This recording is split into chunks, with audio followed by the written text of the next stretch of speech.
Two officers chuckled while ridiculing me for pleading, "Please, stop," after the attack. Then, they high-fived each other. When I requested they note my address, one grinned and remarked, "You're intoxicated. You're squandering police resources and likely about to destroy some unfortunate guy's life because you're embarrassed about being promiscuous." I stared him down. That was 8 months back. Last week, he faced court in an orange jumpsuit, confessing to what he did to me. The cops had claimed I was merely another inebriated woman who invited it. Actually, I'm the mayor's daughter. I burst into the station at 2 a.m., my gown ripped, blood on my knees from tumbling on the pavement after fleeing. As the mayor's child, I'd grown up around these officers at town gatherings. But with my battered face and smeared cosmetics, they failed to identify me. My fingers trembled as I neared the desk sergeant, attempting to describe the party incident. Officer Phillips glanced up from his phone, spotted the liquor marks on my outfit and my messy state, and rolled his eyes before I uttered a word. "Let me predict, you overindulged at a bash and now regret hooking up." He didn't rise. He leaned back and yelled to his colleague. "Hey, Mitchell, another weekend regret case. A chick who can't handle booze wants to blame a dude." My voice caught, and I wept harder, but I pushed to explain I'd been assaulted, that someone harmed me and I required aid. Phillips finally stood and circled the counter, eyeing my attire with revulsion that made me wish to vanish. "Check this outfit," he said as Mitchell neared. "It barely conceals anything. You went out like that, blacked out drunk, and now you're shocked someone misreads signals." That he snickered while saying it, like my ordeal was amusing. "How much booze did you down, sweetie? Recall events or just assuming?" Mitchell noted the marks on my arms and suggested they came from drunken falls, not grips. "See her knees.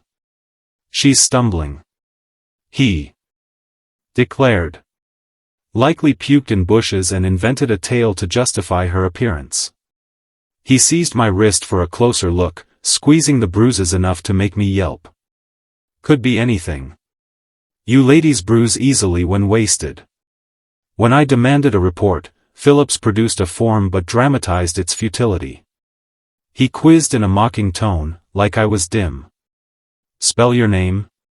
Recall your home? Attacker's name?" Or two sloshed to inquire. Each query dripped sarcasm as Mitchell guffawed. Phillips balled the paper and tossed it. "This wastes taxpayer funds." Mitchell theorized I was fabricating to hide cheating on a boyfriend and broadcast it station-wide. She fooled around. Boyfriend discovered. Needs an excuse. He hollered. They always play the assault card when busted misbehaving. He summoned more cops, and soon 5 surrounded me, debating if I lied to dodge consequences or seek spotlight. Phillips forced me to recount, interrupting to poke holes. When I said I tried saying no, he laughed. How'd he hear over music? He made me repeat graphic details while he and Mitchell imitated me shrilly. "Oh, no, please, stop." Sarcastically, they high-fived post-mockery as I trembled, nauseous. Phillips warned I could face arrest for public intoxication and false reporting. "You're wasted. Squandering police time and set to ruin some poor man's life over shame of being loose," he said, drawing cuffs. "Maybe a night in the tank teaches not to cry wolf." Mitchell suggested a cavity search for drugs, as girls like her often hide stuff. When I backed away, wanting home, Phillips yanked my arm, slamming me against the wall, claiming resistance. He cuffed my hands behind as Mitchell dumped my purse, contents spilling. "Let's check what substances caused assault delusions," he said, crushing my phone underfoot. Phillips frisked invasively, hands lingering inappropriately, re-traumatizing me. Mitchell filled arrest papers when he reached my ID. He glanced, tossed it, then halted. His expression shifted as he rechecked, showing Phillips, whose grip loosened instantly. "Holy crap." Mitchell muttered, "This is the mayor's kid." Phillips eyed my ID, then me, realizing he'd manhandled the daughter of his career's boss. Phillips fumbled cuff keys, hands quaking, dropping them twice before unlocking. Metal clicked off my wrists. I rubbed welts as Mitchell gathered my items back into the bag. "Miss Whitefield, awful mix-up," Phillips repeated, face ashen. Mitchell tried smoothing my torn gown, but I recoiled, body shuddering as I snatched phone and purse from the ground. Phillips babbled about filing my report pronto and catching my assailant, but I backed toward the exit, speechless from tears and fury choking me.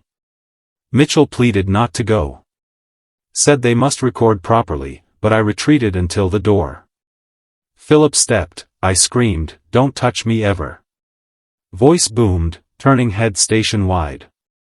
I shoved out, stumbling in the lot, leaving bloody knee prints on pavement. Phillips and Mitchell trailed outside, calling. But I reached my car, locked doors before they neared. Hands shook too much for ignition. I sat sobbing, watching the duo argue at entrance, likely scheming career salvage. Took nearly an hour to steady for driving. Arriving home at 4:15 a.m., parents waited in living room, mom pacing, dad phoning. They rushed as I entered. Mom gaped at torn gown and hurt face, dad demanded details. I attempted explaining Tyler Morrison's party assault. Then described Phillips and Mitchell's station actions. Dad's calm facade cracked. He dialed police chief's home at 4:30 a.m., raging about officers victimizing victims, demanding suspensions. Mom cradled me on couch as I sobbed, inspecting each injury, tears streaming as she photographed with phone. Within 30 minutes, Chief Gonzalez arrived with officers and victim advocate, looking ill as he took my dual assault statement. Describing Phillips' frisk and Mitchell's phone smash, Chief's jaw clenched. Fiercely. They bagged my torn gown as evidence while Mom drove me to hospital. Nurse spent 2 hours cataloging wounds. Arm bruises darkened into fingerprints. Rape kit was so probing I retched twice. Dad paced hall, fielding lawyer and official calls, voice booming with charges against his cops. Next afternoon, Phillips and Mitchell suspended. Story hit media, reporters swarming our house. Dad press conferenced a full misconduct probe, omitting my name though known as mayor's daughter. I holed up in room post that, alternating numbness and panic at hallway sounds. Mom brought uneaten soup, sitting as I stared blankly. Crisis counselor called. I couldn't answer.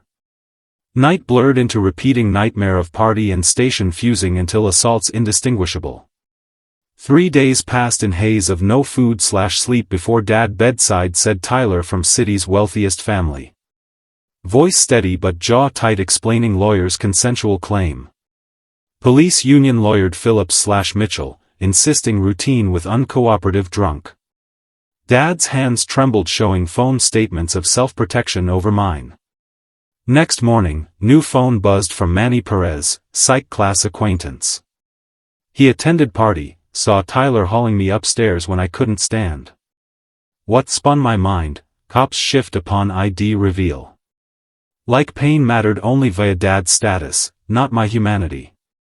Message noted videos from night, offering help if allowed.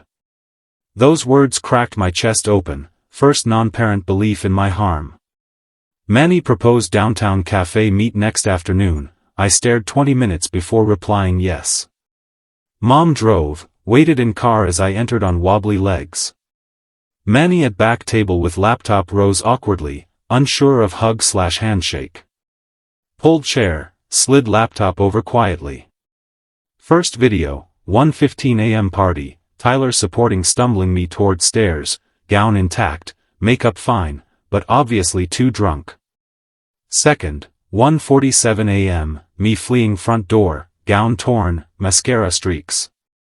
Manny timed 32 minutes on paper as incident window. More. Phone clips showed me escalating drunkenness as Tyler supplied drinks.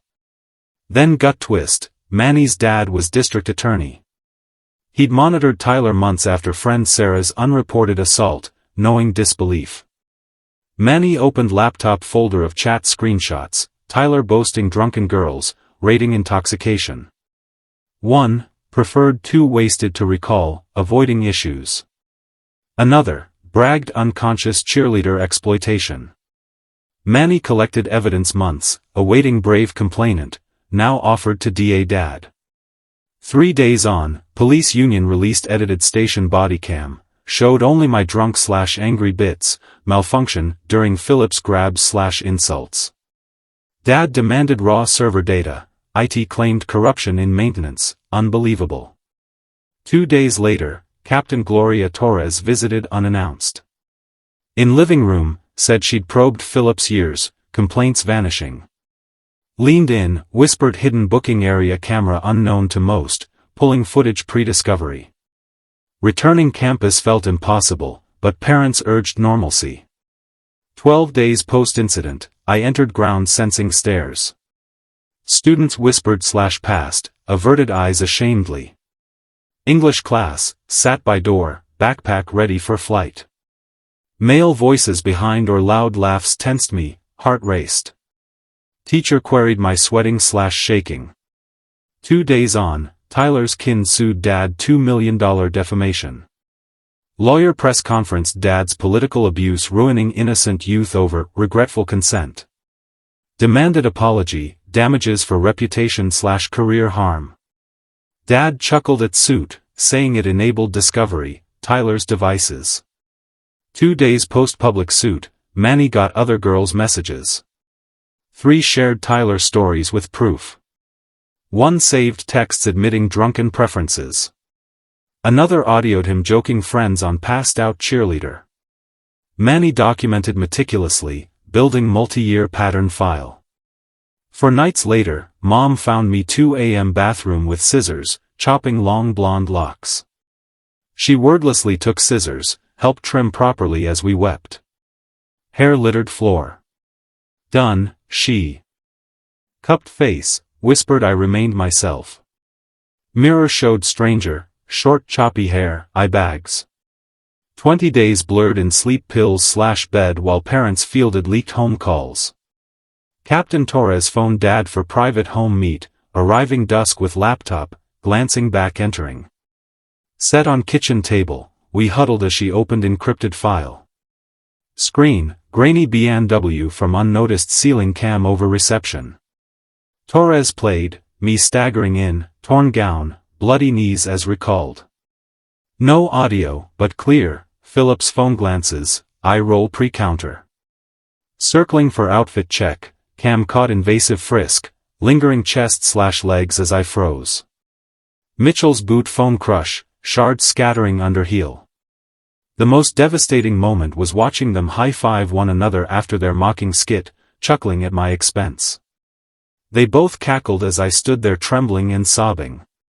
My dad quickly grabbed 3 separate USB drives and had Torres duplicate the file onto each, then forwarded encrypted versions to his private attorney and 2 other reliable contacts within minutes.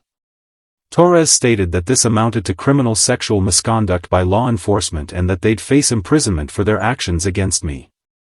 2 days on, the district attorney's office lodged official felony charges against Phillips and Mitchell for sexual battery, tampering with evidence, and civil rights infringements under color of authority. The police union convened an urgent session that descended into turmoil, with half the officers backing their peers and the other half attempting to disassociate from the rogue uniformed personnel. My mom, Rachel, secured an indefinite leave from her role as marketing executive to remain home with me, without probing or urging me to discuss anything. We passed serene mornings in the yard sowing herbs and repotting succulents, her fingers directing mine as we gently detached the tiny plants from their origins. She instructed me to allow the severed tips to callus before embedding them in new dirt, noting that lovely things could emerge from shattered fragments, though we both understood she meant more than merely the greenery. Manny phoned to inform me that Tyler's fraternity pals had started dispatching death threats for snitching on a bro, and somebody had slashed all 4 tires on his vehicle in the university lot. He filed a police report, but insisted it was worthwhile since his dad prosecuted predators for a living and taught him that staying quiet turned him into an enabler of wrongdoing. For days afterward, Tyler got apprehended at his folks' country club amid the yearly gala fundraiser. Officers hauled him out in restraints, parading past hundreds of elite attendees in tuxedos. 2 additional women who reached out to Manny following his updates formally lodged reports with authorities, providing sufficient proof to pursue the allegations. Tyler's mom shrieked that my dad had engineered this spectacle to demolish their clan, unaware the other survivors weren't fabricated or that the arrest timing was pure happenstance. The next month, my dad confronted a no-confidence motion from the city council, with Phillips' backers asserting he was misusing authority for vendetta against cops merely fulfilling duties. At the open session, he linked his laptop to the display setup and played the surveillance clip for the packed council hall without preamble or warning.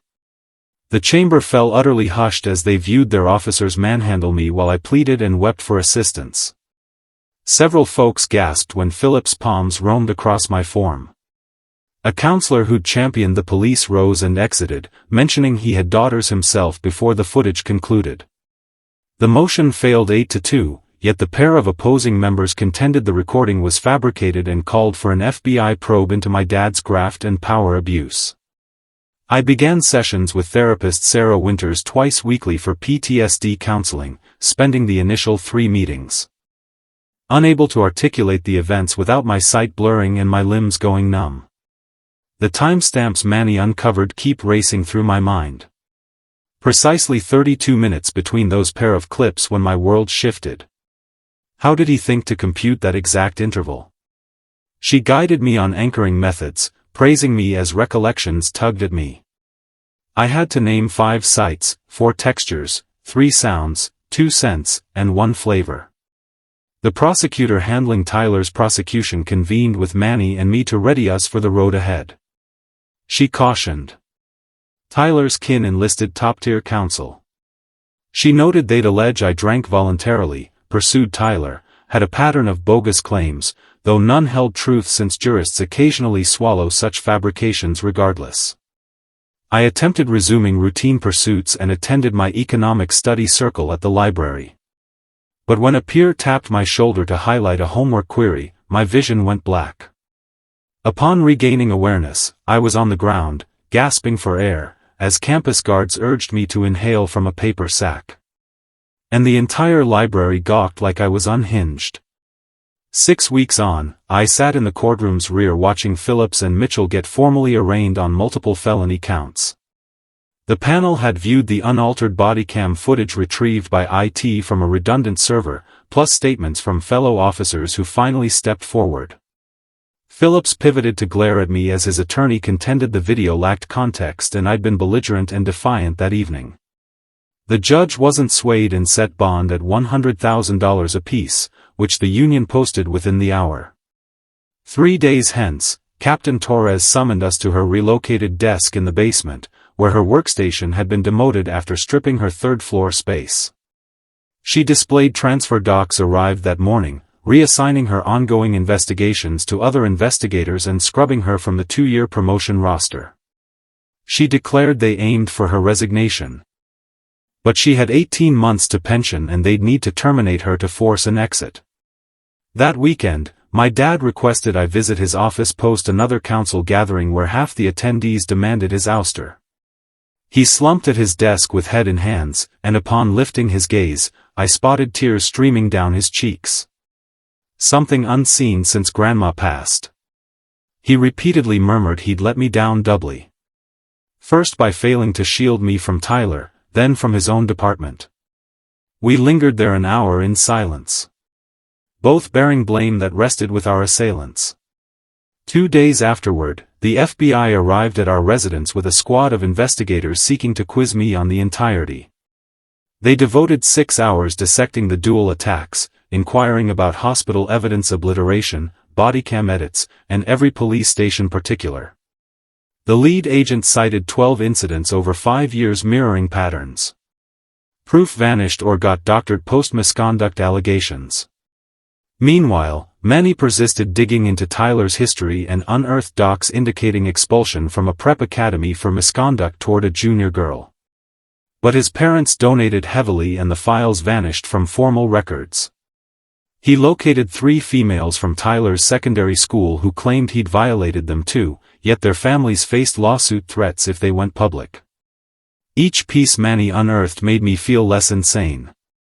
Like, perhaps I wasn't overreacting or fabricating as others insinuated. Tyler's pretrial hearing occurred 3 days later, and his counsel swiftly moved to quash all charges, labeling the other survivors as copycat fabricators chasing fame from news exposure. But Manny had compiled his proof into a chronology with footage, texts, and records of Tyler's long-standing behavior. When the judge examined it all, including the women's affidavits, he ruled sufficient grounds for trial. Tyler's mom leaped up yelling we were shattering and blameless lad's prospects, that I was a deceiver. Who enticed her son then cried rape when he spurned dating me. Guards escorted her out as she persisted vowing I'd regret demolishing her child's existence. That week, Phillips and Mitchell surfaced on podcasts, spinning yarns that they were casualties of cancel culture and my dad's political vendetta. They amassed $50,000 via crowdfunding from law enforcement fans buying their tale of me as an inebriated aggressor who assaulted them initially. Every broadcast felt like fresh violation, hearing them paint me as aggressive and erratic while casting themselves as dutiful heroes. By then, I was flunking 2 courses for inability to focus on assignments or classes sans anxiety episodes. My scholastic advisor adjusted my marks and proposed a medical withdrawal for the term, which felt like conceding Tyler and the cops triumphed. My mom consoled me amid tears over surrendering, affirming pausing differed from quitting. Days later, Captain Torres covertly met our counsel at a diner and delivered personnel dossiers she'd duplicated pre-basement move. Phillips boasted 6 prior excessive force grievances, all dismissed sans inquiry, and Mitchell had 4 akin ones. One dossier revealed a vagrant female accusing Phillips of sexual violation during detention 2 years prior, but the matter closed when she vanished mysteriously and missed hearings. Our attorney deemed this the exact template the FBI hunted, evidence the force concealed rogue elements for years. 2 days on, I ventured to the supermarket for the first time in weeks, seeking normalcy. In the produce aisle, I spotted Tyler's girlfriend, Ashley, glaring with sheer loathing. She approached and proclaimed loudly for all to hear that certain females would stoop to anything for notoriety, even torpedoing guiltless men's futures. Shoppers paused to stare as she persisted, branding me a pitiful fabulist inept at handling rebuff. I abandoned my basket and fled to the vehicle, where I quivered an hour, incapable of driving. Sensing no venue secure. Texts from mom bombarded my mobile. Major developments unfolding. Return immediately. I drove back with quaking hands and discovered my parents viewing news, where Manny's dad stood at a lectern amid journalists. He declared recusing from the trio of cases due to conflicts. But prior to stepping aside, he'd uncovered proof of a vast departmental whitewash spanning 8 years, implicating at least 20 officers. Reporters erupted in queries as he departed sans responses. 2 days hence, a lady named Janet Reeves arrived at our home in a plain ebony ensemble hauling document cartons. She positioned opposite me at the kitchen counter and clarified she'd incarcerated crooked cops previously, but alerted the proceedings would be grueling since they'd compel reliving each instant and scrutinize every decision that night. She gestured to a binder and remarked the station assault footage was airtight evidence most complainants lacked. That evening, sleep evaded me, so I commenced journaling everything in a notepad. Not solely Tyler's deeds or the officers, but how I flinch at slamming doors now, and shun skirts, and the abrupt panic surges. My counselor suggested this might aid in litigation, but truly, I wrote because internalizing it felt like suffocating. 3 days on, Manny rang saying 3 cops emerged as whistleblowers on a pact dubbed the Brotherhood, which shielded mutual offenses. One taped Phillips boasting about putting females in line, another captured Mitchell chortling over evidence sabotage in prior matters. Manny and I began weekly cafe rendezvous to sift docs and proof collaboratively. He never regarded me with sympathy or handled me as damaged. He merely dissected it like teammates unraveling a riddle. He shared witnessing his dad's inaugural assault prosecution as a kid and how it reshaped his grasp of consent and case significance. Tyler's attorney set trial for 3 months out, but promptly filed delays to extend further. Same day, someone doxed my full identity and image to a site posting an article dubbing me a cheater concealing infidelity via boyfriend betrayal claims. Within hours, my device flooded with anonymous texts wishing genuine violation upon me or urging suicide for wrecking an innocent's life. 2 days later, I awoke to scores of FBI personnel encircling the precinct, carting crates and PCs as officers got cuffed and vehicle loaded, though Phillips and Mitchell absent. The chief press conference that afternoon proclaiming retirement and denying corruption knowledge, eliciting my dad's sardonic chuckle at the screen. 3 days on, post-therapy return found, liar, scrawled on my dorm door in crimson resembling blood. Roommates assisted packing, but evidently glad I departed, as threats targeted them for cohabiting with me. Reverting to my juvenile bedroom felt like forfeiting adulthood, yet nowhere else appeared safer. These grounding exercises Dr. Winters imparted seem to aid your mind latch onto tangible items over frightening flashbacks. Does narrating truly function that way? Captain Torres appeared at our residence midnight days later with proof she'd backed up pre-station raid. She scattered folders across our supper table declaring if she toppled, she'd drag all down and proceeded displaying suppressed reports and overlooked grievances spanning years. 2 days hence, my phone buzzed with notifications. Phillips got collared for rights infringement after FBI unearthed text stating whores must learn rape accusations carry repercussions. Mitchell followed 2 hours later amid coaching his kids' ball game, with fellow guardians spectating. Feds restrained him on the diamond. 3 weeks on, I viewed courtroom livestream as Phillips and Mitchell donned jumpsuits while the U.S. attorney unveiled proof against them. Their counsel kept objecting, claiming Phillips' texts on schooling whores were mere bravado. But the judge interjected that rights conspiracy doesn't legalize via rebranding as banter. The attorney displayed further messages where Mitchell boasted making females weep during sham cavity probes. And Phillips replied with laugh emojis and tips to escalate next. When their lawyer sought bond, citing family and local bonds, the prosecutor revealed flight searches to non-extradition nations by Phillips and Mitchell's full pension cash-out. The judge rejected bond outright, deeming them community threats with a history of badge abuse to intimidate the vulnerable. 2 days later, my mom returned from work's first day finding me on bathroom tiles, breathless after viewing a segment with Phillips' spouse weeping over shattering their kids' lives. My frame shook as I uttered they were escaping, targeting me. Their allies would harm me for obliterating their existences. And my mom perched on chilly flooring cradling me as I wailed till raw. She avoided assuring all was well or I was secure, since we both knew it untrue yet.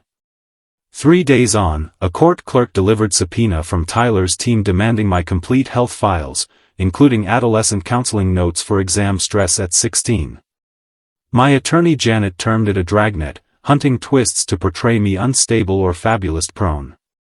But the judge approved since Tyler's defense claimed necessity for my reliability assessment. They obtained everything. My entire history dissected by outsiders mining for ammunition against me. In that week's therapy, I encountered a lady named Amy in reception who knew me from broadcasts and softly shared Phillips inflicted identical on her 3 years back, at 19 post-concert intoxication. She never pursued as she witnessed another female demolished, rumors of her drug habit spread till she fled town. We conversed an hour. She displayed aged journal entries chronicling all. We both wept realizing probable multitudes more. She vowed to testify for added weight, despite potential backlash. 3 days later, Manny phoned at 2 a.m., voice wavering, urging immediate email check. Someone had disabled security and timestamp. Now it displayed 11:47 p.m. as Tyler hauled my limp form upstairs, my arms dangling over my head. At 12:31 a.m., the cam caught him descending stairs, high-fiving 3 frat brothers awaiting in the hall. One made a gesture I can't depict. As they all laughed, Manny said a fraternity member disgusted by it all stole the footage before deletion and anonymously forwarded it, unable to stay mute longer. My lawyer filed it in court next morning, and 2 days later Tyler's legal squad scrambled to propose a plea deal where he'd admit assault, no incarceration, just probation and community service, claiming it a kind offer sparing my testimony. The worst moment was their high five after mimicking me, snickering as I stood trembling and crying. My dad grabbed 3 USB drives, had Torres copy the footage onto each, and sent encrypted versions to his lawyer and 2 trusted allies within minutes. Torres declared it a criminal act by officers, promising jail time. 2 days later, the DA filed charges against Phillips and Mitchell for assault, evidence tampering, and rights violations. The police union's emergency meeting erupted in chaos, half defended the duo, half distanced themselves from the disgraced cops. My mom, Rachel, took leave from her marketing director job to stay with me, never pushing me to talk. We spent quiet mornings gardening, her hands guiding mine to repot succulents, teaching me to let cut ends heal before replanting, hinting beauty could grow from brokenness, beyond just plants.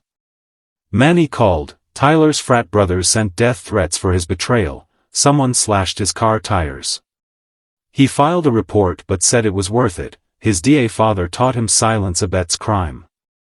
4 days later, Tyler was arrested at his family's gala, cuffed before elite guests. 2 other women, inspired by Manny's posts, filed complaints, bolstering the case. Tyler's mom screamed my dad orchestrated their ruin, unaware of the other victims or the arrest's coincidence. A month later, my dad faced a council no-confidence vote, Phillips supporters claiming he abused power for revenge. At the hearing, he played the station footage unannounced. The packed room fell silent as officers manhandled me while I pleaded. A pro-police counselor with daughters left mid-video. The vote failed 8-2, but dissenters demanded an FBI probe into Dad's corruption. I started trauma therapy with Dr. Winters, unable to speak initially without blacking out. Manny's 32-minute timestamp gap between videos haunted me. How did he think to calculate it? She taught grounding. Name 5 sights, 4 touches, 3 sounds, 2 smells, 1 taste. The DA prepping Tyler's case warned his elite lawyers would claim I chased him, drank willingly, or had a lying history. False, but judges sometimes buy it. At a library study group, a classmate's touch triggered a blackout. I woke hyperventilating, campus security urging me to breathe into a bag, everyone staring like I was mad. 6 weeks later, I watched Phillips and Mitchell's arraignment. Unedited body cam footage and officer testimonies damned them. Phillips glared as his lawyer claimed I was belligerent. The judge set $100,000 bail each, paid instantly by the union. Days later, Torres, demoted to the basement, showed transfer papers stripping her cases and promotion. She refused to quit, 18 months from pension. That weekend, Dad, post-council demands for resignation, wept, first since Grandma's death, saying he failed me twice, against Tyler, then his police. The FBI spent 6 hours questioning me, citing 12 similar cases over 5 years, vanished or doctored evidence. Manny found Tyler's prep school expulsion for assault, erased by donations, and 3 high school victims silenced by lawsuit threats. Their stories validated me. I wasn't imagining it. At Tyler's hearing, his lawyers called victims copycats, Manny's timeline of videos, texts, and patterns. Secured a trial. Tyler's mom raged I seduced then framed her son. Security removed her. Phillips and Mitchell hit podcasts, raising $50,000 claiming cancel culture victimhood. I flunked 2 classes, unable to focus amid panic attacks. My advisor suggested medical leave, feeling like defeat. Mom said pausing wasn't quitting. Torres slipped our lawyer files. Phillips had 6 uninvestigated force complaints, Mitchell 4. A homeless woman's assault claim against Phillips vanished when she did. At the market, Tyler's girlfriend, Ashley, loudly called me a liar craving attention. I fled, shaking in my car, unsafe everywhere. Mom's texts urged me home. Manny's DA dad announced an 8-year precinct cover-up involving 20 officers. Janet Reeves, a lawyer who jailed corrupt cops, warned trial would be brutal, but the station video was rare, ironclad proof. I journaled, doors slamming, avoiding dresses, random panic, because bottling it felt like drowning. Manny said 3 cops turned whistleblower on the Brotherhood, shielding crimes. One recorded Phillips gloating about taming women, another Mitchell laughing over evidence destruction. We met weekly, dissecting evidence like partners, no pity in his eyes. He shared how his dad's first rape case shaped his consent views, fueling his prosecutor ambitions. Tyler's team delayed trial with excuses, my name and photo leaked online, sparking hate texts wishing me harm or death. The FBI raided the precinct, seizing files, cuffing officers, Phillips and Mitchell absent. The chief retired, denying corruption. Dad scoffed. Liar was painted on my dorm door in red. Roommates, threatened too, were relieved when I moved home, childhood room a surrender. Torres arrived midnight with buried complaints, vowing to expose all. Phillips was arrested for rights violations after texts about teaching whores, Mitchell during his son's game. In court, their lawyer called Phillips' texts bravado, but evidence, Mitchell's gloating, Phillips. Flight searches, pension cash out, denied bail. Mom found me breathless post-news of Phillips' wife's tears, holding me on bathroom tiles, knowing safety was a lie. Tyler's team got my medical records, including teen anxiety notes, to paint me unstable. In therapy, Amy, another Phillips victim, shared her silence story. We cried, realizing the scale. She'd testify despite risks. Manny emailed at 2 a.m. Stolen frat footage showed Tyler dragging me upstairs at 11:47 p.m., then high-fiving brothers at 12:31 a.m., one gesturing vilely. A disgusted frat member leaked it. My lawyer filed it. Tyler's team offered a no-jail plea, probation, service. Sarah, the DA, presented it, her face sour. I rejected it, voice steady. He doesn't get to ruin me and walk with a slap. Sarah smiled, filing our refusal. The union cut Phillips and Mitchell, citing public trust betrayal. Officers snitched on the Brotherhood to dodge FBI heat. Torres said 6 testified to years of the duo's abuses. Clearing my dorm with mom and a guard felt like crossing a war zone. Tyler's friends laughed at phones. I nearly screamed their pal was a rapist. Mom pulled me away. Torres sued the city, her 12 evidence boxes detailing 20 years of retaliation for exposing misconduct, denied promotions, bad shifts, buried reports. The council panicked, her win could bankrupt the city. In a support group, 7 women shared decades-old assaults, justice denied. Guilt choked me, I had video, witnesses, support they lacked. I couldn't speak. Their eyes heavy with my mayor's daughter spotlight. A 20,000 signature recall petition hit Dad, claiming he weaponized the city against police. At the town hall, angry signs demanded justice, not revenge. Dad, exhausted but firm, said if fighting for victims was vengeance, he'd wear it proudly. The FBI found $50,000 payments from Tyler's dad's firm to silence prior party victims, adding financial crimes to Tyler's charges, 30 years possible now. Manny, getting death threats, met me at Lookout. We sat, 2 broken souls, as he shared his dad's predator-fighting mantra. He squeezed my hand, we watched the sunset. Phillips' wife filed for divorce, delivering years of recordings of his assault boasts, adding domestic violence charges. I volunteered at the Rape Crisis Center, answering calls, offering hope, my first purpose beyond victim. The state AG launched a misconduct probe using our city as a test case. Phillips and Mitchell's faces headlined national news as symbols of police failure. A foreclosure notice hit Phillips' home. I felt empty, not pity. Tyler's frat got suspended after 12 more women reported druggings or assaults. Brothers turned, cutting deals to expose each other. Day 135, I lunched with mom, watched a movie, for hours without dread. Guilt hit hard, I vomited, haunted by others' lack of justice. Dr. Winters said healing meant good days, not eternal suffering.